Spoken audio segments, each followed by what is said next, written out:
तो चलिए आज बात करते हैं इलेक्ट्रिक चार्ज और फील्ड्स के बारे में। ये एक ऐसी दुनिया है जो हमें दिखती तो नहीं, पर हमारे आसपास की हर चीज पर इसका असर होता है। कभी ऐसा हुआ है कि दरवाजे की कुंडी को छुआ और हल्का सा शॉक लगा हो? ये एक छोटा सा अनुभव है ना? पर ये एक बहुत बड़ी और शक्तिशाली चीज का हिस्सा है जिसे आज हम समझने वाले हैं। और ये सिर्फ दरवाजे की कुंडी तक ही नहीं है। आसमान में जो बिजली कड़कती है या फिर बालों पर रगड़ने के बाद गुब्बारा जो दीवार से चिपक जाता है, इन सब के पीछे वही एक अदृश्य शक्ति काम कर रही है। ये सब एक ही कहानी के अलग अलग पहलू हैं। तो सवाल ये है कि इन सब चीजों के पीछे का साइंस क्या है। ये हमें फिजिक्स की एक ब्रांच में ले जाता है जिसे कहते हैं इलेक्ट्रोमैग्नेटिज्म। यहीं से सारी कहानी शुरू होती है। अच्छा, तो इलेक्ट्रोमैग्नेटिज्म को हम दो मेन हिस्सों में बांट सकते हैं। एक है इलेक्ट्रोस्टैटिक्स, जो रुके हुए चार्ज की स्टडी है, और दूसरा है इलेक्ट्रोडायनामिक्स, जो चलते हुए यानी मोशन में जो चार्ज हैं उनकी स्टडी है। आज हम पहले वाले पर यानी रुके हुए चार्ज की दुनिया पर फोकस करेंगे। तो इस पूरी कहानी का हीरो कौन है?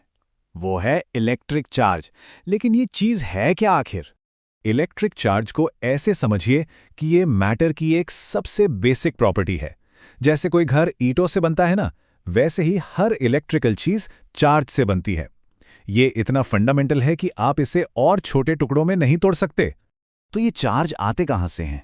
ये आते हैं एटम्स के अंदर से। एटम में होते हैं प्रोटॉन, जिन पर होता है पॉजिटिव चार्ज। फिर होते हैं इलेक्ट्रॉन, जिन पर होता है नेगेटिव चार्ज। और जैसा कि नाम से ही पता चलता है, न्यूट्रॉन पर कोई चार्ज नहीं होता, वो न्यूट्रल होते हैं। चार्ज की एक बहुत ही मजेदार बात है, ये हमेशा छोटे छोटे फिक्स्ड पैकेट में आता है। इसे क्वांटाइजेशन कहते हैं। मतलब आप ये कह सकते हैं कि आपके पास एक इलेक्ट्रॉन है, दो हैं या हजार हैं, पर कभी भी 2.5 इलेक्ट्रॉन नहीं हो सकते। या तो पूरा होगा या नहीं होगा। ठीक है, तो अब हमें ये तो पता चल गया कि चार्ज क्या है। अब इसे एक और चीज से कंपेयर करते हैं जिसे हम सब जानते हैं, मास यानी द्रव्यमान। ये दोनों ही मैटर की बेसिक प्रॉपर्टीज हैं, पर काम करने का तरीका बहुत अलग है। यहां कुछ बड़े अंतर हैं। देखिए, मास मतलब ग्रेविटी हमेशा खींचता है, अट्रैक्ट करता है। लेकिन चार्ज वो खींच भी सकता है और धक्का भी दे सकता है, मतलब रिपेल भी कर सकता है।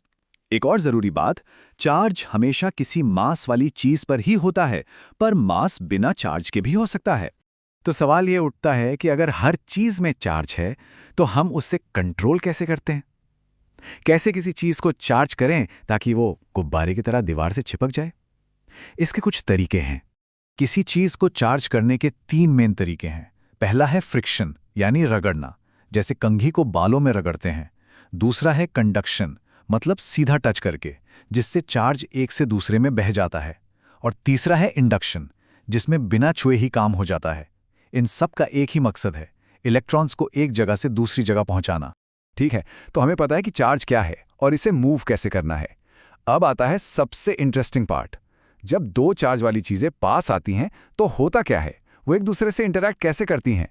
रूल बहुत सिंपल है और आपने सुना ही होगा, ऑपोजिट्स अट्रैक्ट और सेम सेम रिपेल। मतलब एक पॉजिटिव और एक नेगेटिव चार्ज एक दूसरे की तरफ खींचेंगे, जबकि दो पॉजिटिव या दो नेगेटिव चार्ज एक दूसरे को दूर धकेलेंगे। और कमाल की बात यह है कि हम इस अट्रैक्शन या रिपल्शन वाले फोर्स को नाप भी सकते हैं। इसके लिए कूलॉम का नियम इस्तेमाल होता है। ये नियम हमें बताता है कि फोर्स सिर्फ चार्ज की मात्रा पर नहीं, बल्कि उनके बीच की दूरी पर भी बहुत ज़्यादा डिपेंड करता है। जैसे जैसे दूरी बढ़ती है ना, फोर्स बहुत तेज़ी से कम हो जाता है। तो चलिए इस एक सवाल के साथ इसे ख़त्म करते हैं। अगर ये इतना छोटा न दिखने वाला फोर्स बिजली जैसी ज़बरदस्त चीज़ बना सकता है, तो ज़रा सोचिए हमारे आसपास और कौन कौन सी शक्तिशाली शक्तियाँ छिपी हो सकती हैं जो बस खोजे जाने का इंतज़ार कर रही हैं।